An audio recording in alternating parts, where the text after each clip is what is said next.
আসন্ন ফুটবল বিশ্বকাপ শুরুর মাত্র কয়েক সপ্তাহ আগে হঠাৎ করেই দুশ্চিন্তায় পড়ে যায় আর্জেন্টিনা সমর্থকরা। কারণ ম্যাচ চলাকালে আচমকাই বদলির আবেদন করে মাঠ ছাড়েন, আর এতেই বিশ্বকাপের আগে তার ফিটনেস নিয়ে শুরু হয় নানা আলোচনা। মেজর লিগ সকারে ইন্টার মায়ামি বনাম ফিলাডেলফিয়ার মধ্যকার রোমাঞ্চকর ম্যাচে ঘটে এই ঘটনা।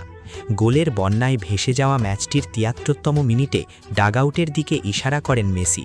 কিছুক আগেই একটি ফ্রি কিক নিয়েছিলেন তিনি। এরপর তাকে বাম উরুর ওপরের অংশ চেপে ধরতে দেখা যায়। মুহূর্তেই সমর্থকদের মাঝে ছড়িয়ে পড়ে খবরটি। তবে মাঠ ছাড়ার সময় কারও সহায়তা নিতে হয়নি মেসিকে। স্বাভাবিকভাবেই ড্রেসিং রুমের দিকে হেঁটে যান ৩৮ বছর বয়সী এই তারকা। তারপরও বিশ্বকাপের ঠিক আগে এমন দৃশ্য আর্জেন্টিনা সমর্থকদের চিন্তায় ফেলে দেয়। কারণ বর্তমান বিশ্ব চ্যাম্পিয়নদের শিরোপা রক্ষার মিশনে সবচেয়ে বড় ভরসার নাম এখনও লিওনেল মেসি। ম্যাচ শেষে অবশ্য পরিস্থিতি শান্ত করার চেষ্টা করেন ইন্টার মায়ামির কোচ গুইলের মুখোয়েস।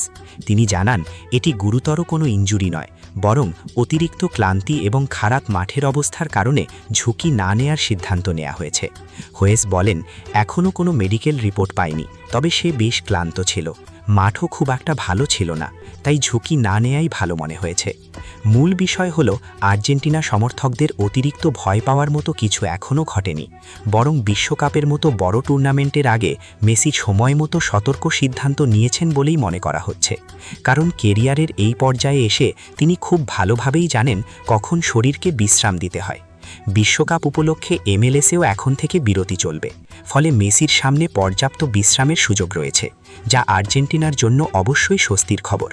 এখনও আনুষ্ঠানিকভাবে বিশ্বকাপ দল ঘোষণা করেনি আর্জেন্টিনা ন্যাশনাল ফুটবল টিম, তবে মেসিকে ঘিরেই যে দলের সবচেয়ে বড় স্বপ্ন সেটি বলার অপেক্ষা রাখে না। আগামী ১৬ জুন আলজেরিয়ার বিপক্ষে গ্রুপ জে এর ম্যাচ দিয়ে শিরোপা রক্ষার অভিযান শুরু করবে আর্জেন্টিনা। আর সেই ম্যাচে পুরো ফিট মেসিকেই দেখতে চান বিশ্বের কোটি কোটি ফুটবল সমর্থক।